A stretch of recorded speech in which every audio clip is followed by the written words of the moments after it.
Olá, professores! Vim trazer uma dica super legal de atividade que vocês podem estar usando ao longo do processo educativo de vocês, tanto com as crianças pequenas, médias do Fundo 1, como também com o Fundo 2. E para falar dessa atividade, eu quero falar duas coisas importantes antes, que são mitos equivocados que nós temos no processo de aprendizagem, no processo escolar, curricular.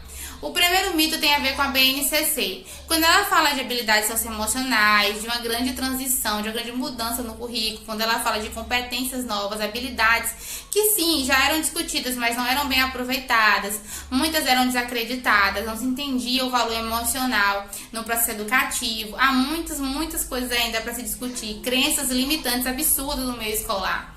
Mas quando a BNCC fala de habilidades socioemocionais, muitos profissionais, inclusive do infantil, tem a impressão que, assim, e tem que ter isso claramente no currículo, aquilo ali, no sentido de que tem que ter um dia para falecer aquilo, um dia para trabalhar aquela outra competência.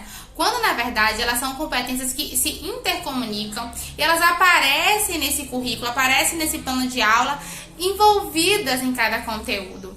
Então, a ideia não é que você deixe de ensinar a criança o alfabeto, os números, o assunto que está no livro de natureza, ou que você deixe de ensinar o menino do Fundo 2, química, as noções, na verdade, de química, ou matemática, geometria, história. Não, mas que você consiga conversar todos esses conhecimentos acadêmicos, esses conhecimentos de formação com as habilidades dele enquanto pessoa, com quem ele é enquanto pessoa. Então, é muito importante. Esse é um dos mitos assim, que a gente tem que desconstruir e que seria um motivo para fazer um vídeo de horas para que a gente possa explicar como planejar e como conversar com esse currículo de forma harmônica e trazer essas habilidades para o dia a dia. E o outro mito, rapidinho, você ter a impressão que as crianças do Fundo 1 e do Fundo 2, elas não precisam mais da ludicidade, da conexão, do brincar, do descontrair. A gente tem a impressão que o infantil é o espaço do lúdico. E depois, quando eles vão pro Fundo 1, a gente já vai fazendo um cenário para eles que não condiz de maneira alguma com a criança do Fundo 1. E a gente vai pro Fundo 2 e pensa que eles podem ser isolados no mundo porque são adolescentes e só recebem conteúdo. E eles sentem, têm cansaço, têm necessidade de conexão. Eles são seres humanos como nós, professores, que mesmo na reunião de professores, sempre vamos gostar mais quando o coordenador, quando o diretor faz com ludicidade, introduz com a brincadeira, bota um vídeo motivacional, nos oferece um mimo. Não é diferente com o nosso adolescente, com nossas crianças do Fundo 1.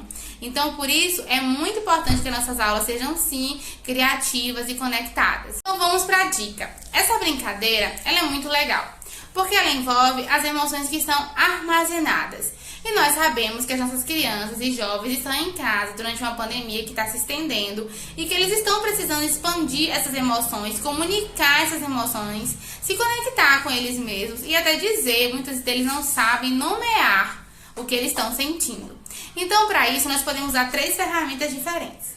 Para alguma faixa etária, nós podemos usar pipa, para uma nós podemos usar bolas de soprar e ainda podemos usar também o papel, uma folha de papel. A ideia é descarregar ou as emoções ruins ou as emoções boas em um desses objetos. Por exemplo, na pipa, nós podemos fazer uma iniciação com eles, uma introdução, e pedir que eles coloquem ali na pipa, no papel que eles vão construir uma pipa pássaro, outro modelo de pipa. O modelo pipa-pássaro é bem fácil de fazer.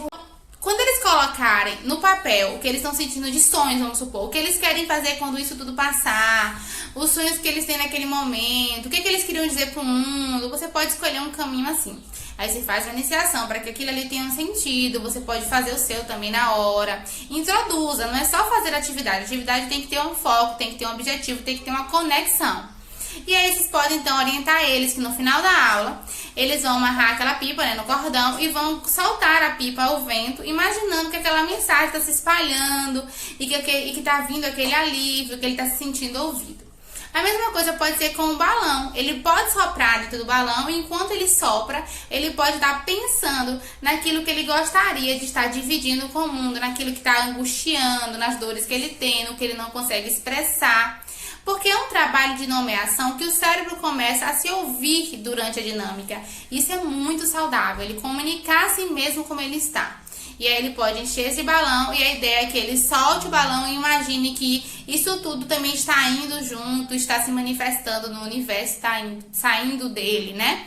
A mesma coisa é com o papel. Você pode pedir para ele escrever no papel tudo aquilo que está incomodando naquele momento, todo o desgaste que ele está tendo.